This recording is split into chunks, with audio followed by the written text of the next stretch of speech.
Salut à tous et bienvenue pour une nouvelle vidéo. Aujourd'hui, on va parler ensemble de choix de matériel. Faut-il utiliser une barre, des haltères ou des machines? Suite à une question que j'ai reçue dans la vraie vie de Renan. Je vais vous l'expliquer un peu plus en détail juste après.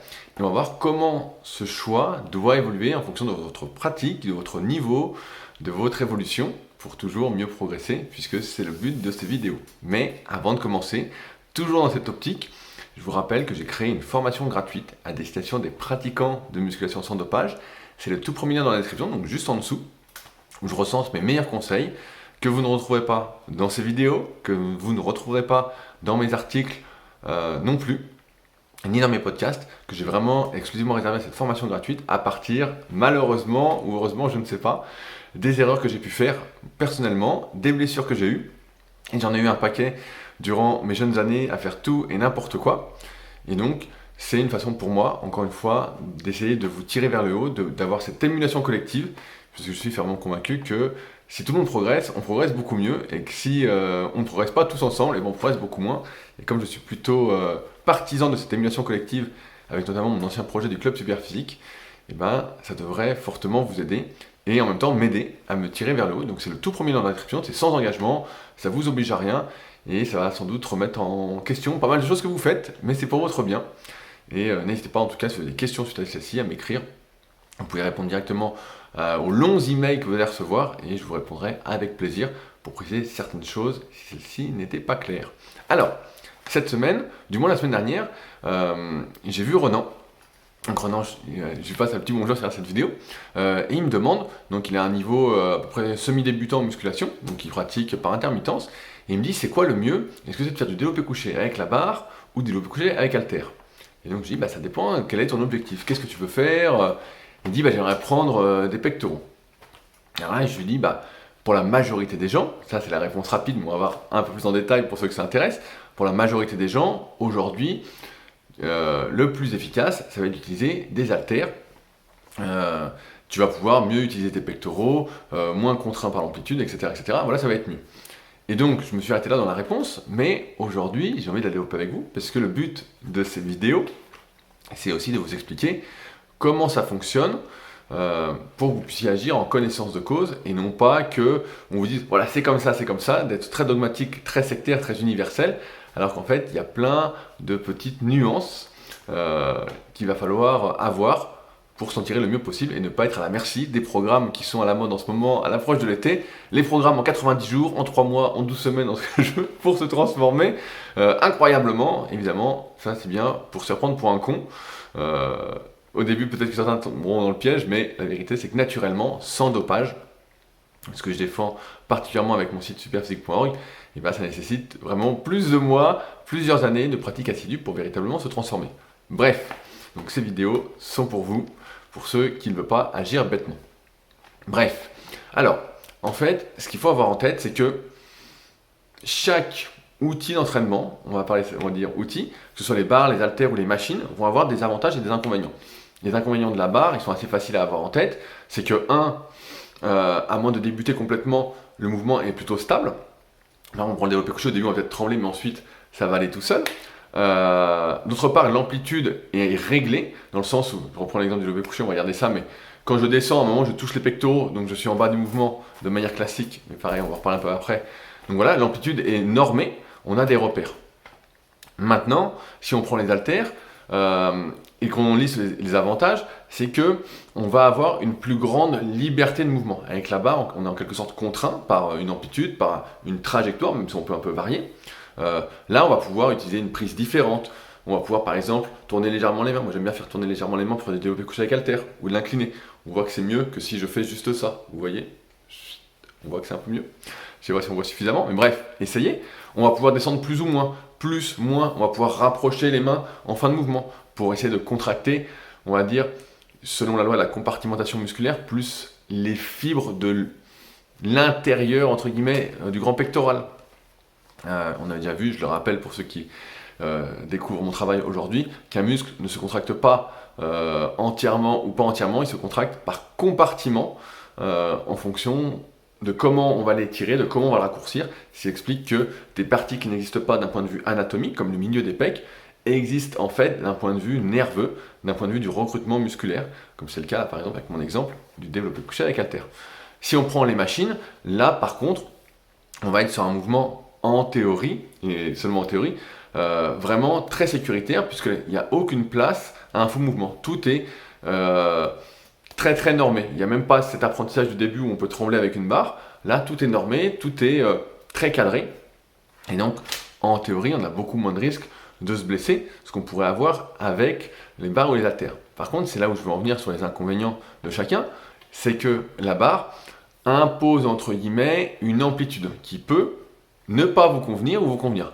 Je reprends toujours cet exemple du développé couché, mais ça peut être du tirage à la barre pour le dos. Donc par exemple si vous faites du rowing planche ou du rowing bar, tout simplement, ou même à la poulie, à un moment vous allez toucher votre buste et vous serez au maximum de l'amplitude que vous pouvez utiliser. Alors certes, on pourra peut-être réduire l'amplitude de manière volontaire, pour ceux qui en ont besoin, notamment qui ont des très très longs segments, et la cage plutôt plate. CF, l'analyse morpho-anatomique, on va en reparler après.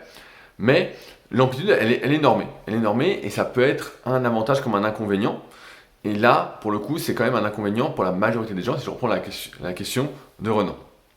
Ensuite, les haltères, il y a un gros problème, c'est que tout le monde s'en est déjà rendu compte, il y a même deux problèmes.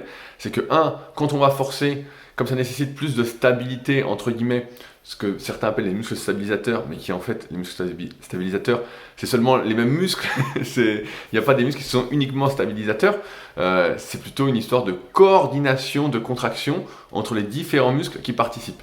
Et souvent, les plus petits muscles vont être les facteurs limitants du mouvement, c'est-à-dire que quand on va forcer, on va peut-être avoir du mal, si je prends le coucher avec haltère, à garder l'épaule stable, parce que si je suis fatigué en premier, c'est peut-être les muscles de la coiffe des rotateurs qui sont un peu moins forts, desquels on prend beaucoup moins soin, qu'on n'a pas pris le soin de renforcer, bref.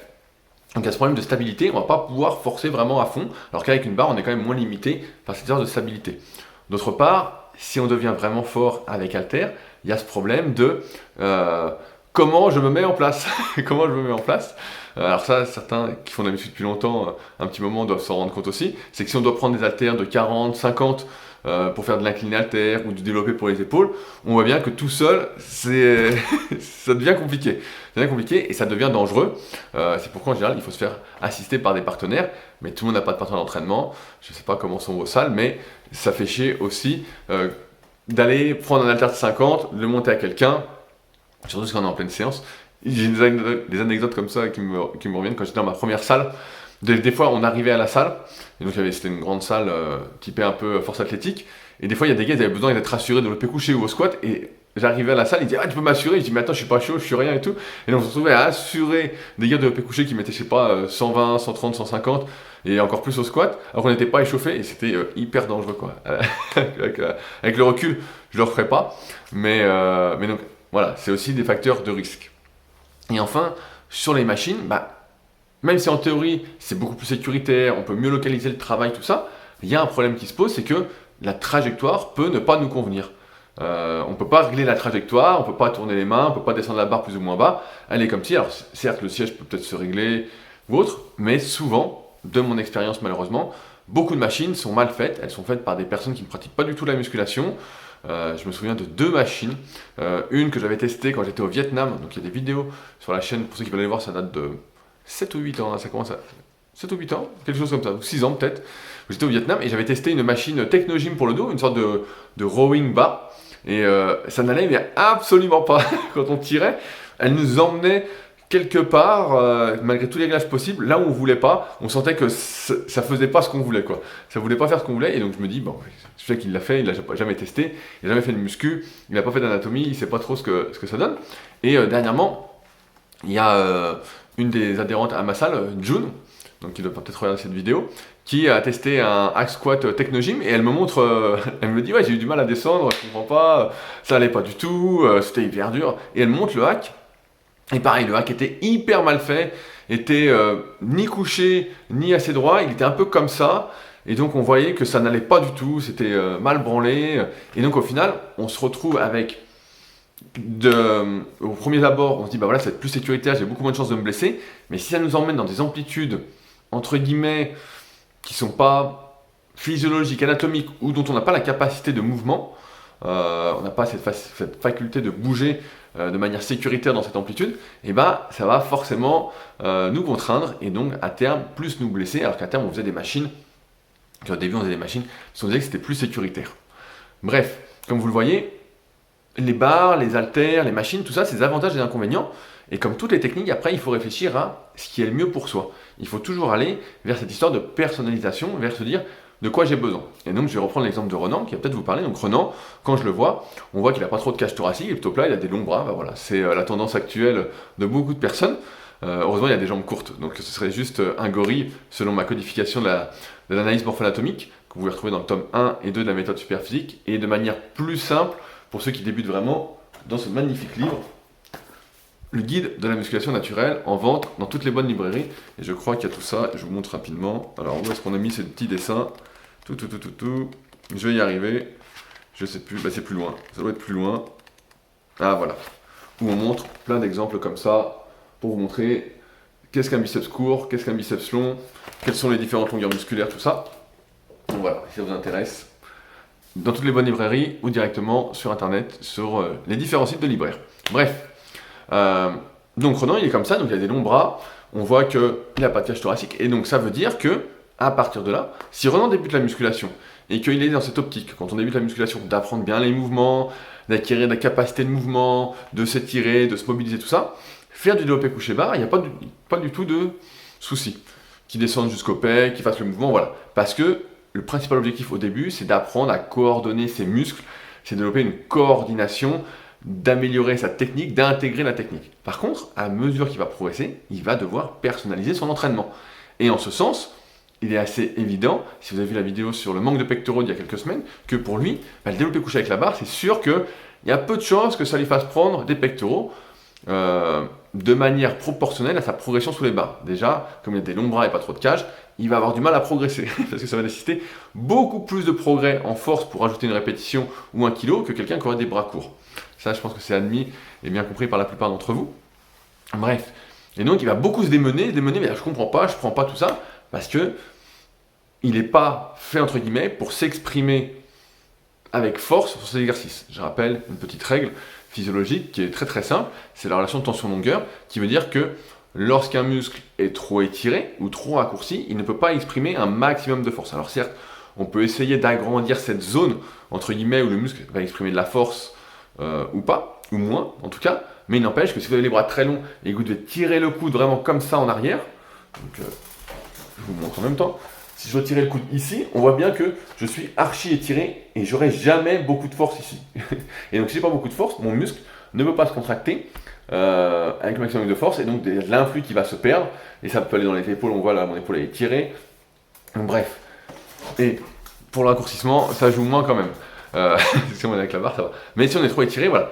Donc, ce qui implique que pour Renan, et pour beaucoup d'entre vous peut-être, ce qui consiste à faire, c'est de réduire l'amplitude, entre guillemets, du développé couché. Donc soit on peut continuer avec la barre, mais ça nous implique une trajectoire, une prise de main qui peut ne pas nous correspondre, ou on va passer sur haltère, et c'est pourquoi pour la majorité des gens, comme j'ai dit à Renan dans ma réponse un peu universelle, le développé couché avec haltère va être beaucoup plus efficace, parce qu'il va pouvoir, entre guillemets, adopter la prise qu'il veut.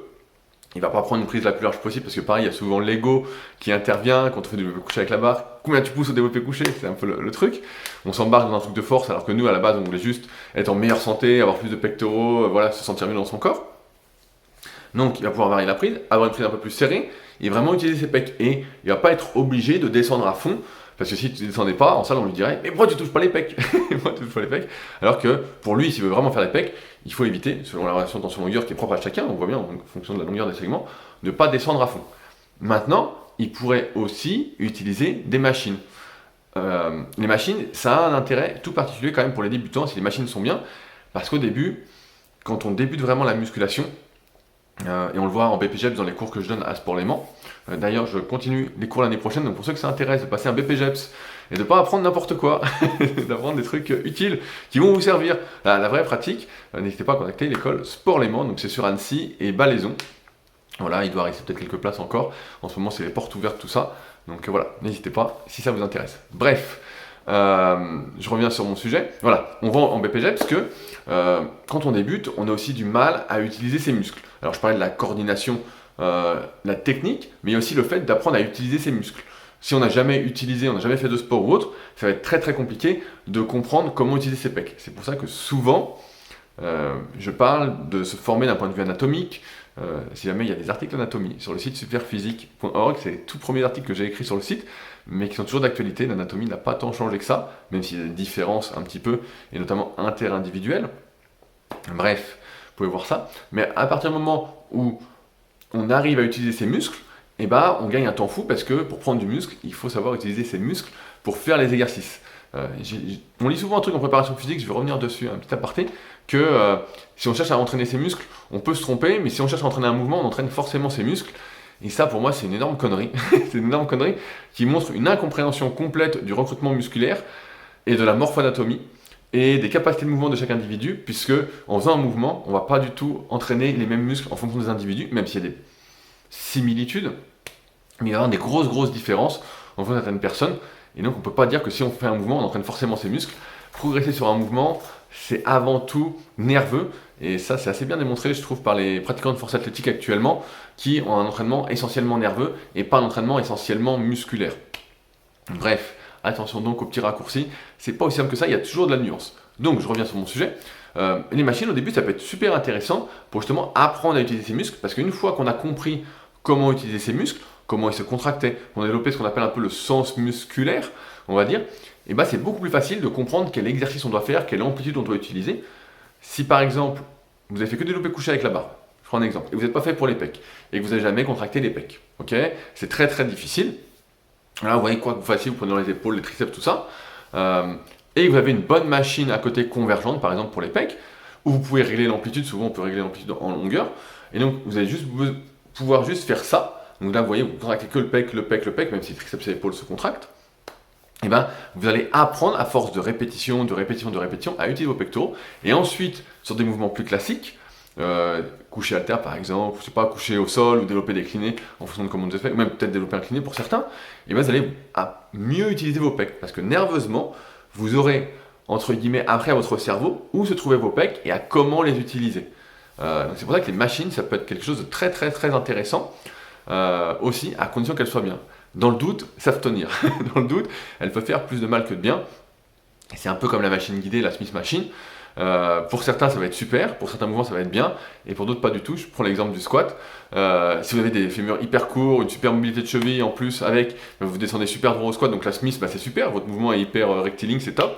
Si vous avez des très longs fémurs, une mobilité de cheville qui laisse à désirer, entre guillemets, parce qu'il faut compenser beaucoup plus de fémurs, et que vous penchez naturellement si vous faites du squat en avant, et ben dans ce cas-là, la Smith, qui vous force à être rectiligne, va vous contraindre à utiliser un mouvement, je ne sais pas comment dire, une amplitude, une trajectoire qui ne vous est pas propice, et donc vous allez vous niquer.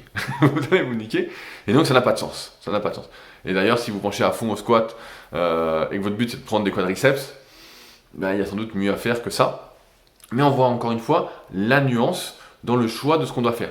À terme, à moins de débuter, on doit vraiment apprendre à s'analyser morpho-anatomiquement, à se comprendre, à voir comment on est, pour se dire, voilà, c'est quoi le mieux pour moi? Est-ce que c'est de faire de la barre, des haltères, de la machine, sachant que ça, c'est également amené à évoluer avec le temps, en fonction de comment vous allez progresser. Parfois, il y a des surprises, il y a des muscles qui se développent, alors qu'en théorie, ils devraient mal se développer. Ça peut être pareil en fonction des objectifs. Ça y est, vous avez pris suffisamment de pectoraux, maintenant vous voulez prendre plus d'épaules, triceps, donc vous allez changer ce que vous faites. Ou alors vous n'avez rien à foutre de la morphoanatomie et vous préférez bourrer, et puis vous allez forcément en pâtir avec le temps. Bref, ce que je veux dire, c'est qu'aujourd'hui, on ne peut pas dire que la barre, les haltères ou les machines sont mieux l'une que l'autre. Il y a des avantages, des inconvénients, et vous devez agir par rapport à vous. Sauf si vous débutez, où il y a les bases à faire, qui sont la bonne technique, apprendre à utiliser ses muscles, pour ensuite, on va dire, réussir en progressant sur les bons exercices pour soi. C'est toujours pareil, les bons exercices en fonction de sa morphoanatomie, de ses capacités de mouvement, progresser dessus, c'est-à-dire d'un point de vue de l'hypertrophie, de la prise de muscle, progresser sur des séries moyennes, rajouter des kilos, des répétitions, sur des séries de 10 à 20 répétitions, sur les principaux exercices, je simplifie. Pour ceux qui veulent aller plus loin, c'est le tome 3 de la méthode Superphysique sur ce sujet-là. Et donc, à partir de ce moment-là, là, vous allez progresser, prendre du muscle de manière proportionnelle, sachant que cette proportionnalité, elle est propre encore une fois à chaque individu, en fonction de ses longueurs osseuses et musculaires, et de son potentiel, de son hérédité. Et donc c'est pour ça qu'il ne faut pas non plus se comparer à son voisin. Personnellement pour moi, le développé couché avec la barre, c'est magique. J'ai toujours pris à fond des pecs à mesure que j'ai progressé dessus. Mais pour vous peut-être, c'est peut-être le développé couché avec haltère, ou c'est peut-être le développé décliné, ou c'est peut-être le développé incliné, ou c'est peut-être le développé couché convergent, ou le développé assis convergent, etc., etc., etc. Mais il faut toujours être dans cette quête, entre guillemets, de trouver les bons exercices pour soi, tout en n'oubliant pas quand même, et je finis là-dessus, de se mobiliser, de ne pas perdre en mobilité, parce qu'à force de faire toujours les mêmes exercices et de faire ce pour quoi on est doué, on perd un petit peu en capacité de mouvement, et ça c'est quelque chose qu'il faut entretenir avec au moins des mobilisations tous les jours, ou un travail de mobilité plus poussé pour ceux qui voudraient aller un petit peu plus loin. Voilà ce que j'avais à vous dire pour aujourd'hui. Je pense que j'ai rien oublié, mais si jamais j'ai oublié des choses, où il y avait des témoignages à apporter sur cette question. Vous aussi, vous avez subi des machines pourries. Et pareil, pour le fait que j'en ai vu plein des pourris, des trucs vraiment catastrophiques. Il y a l'espace commentaire juste en dessous. Je lis tout, je réponds quand je peux apporter une vraie réponse. De manière rapide et concrète. Si ça demande une réponse un peu comme dans cette vidéo, j'en fais une vidéo un peu plus tard.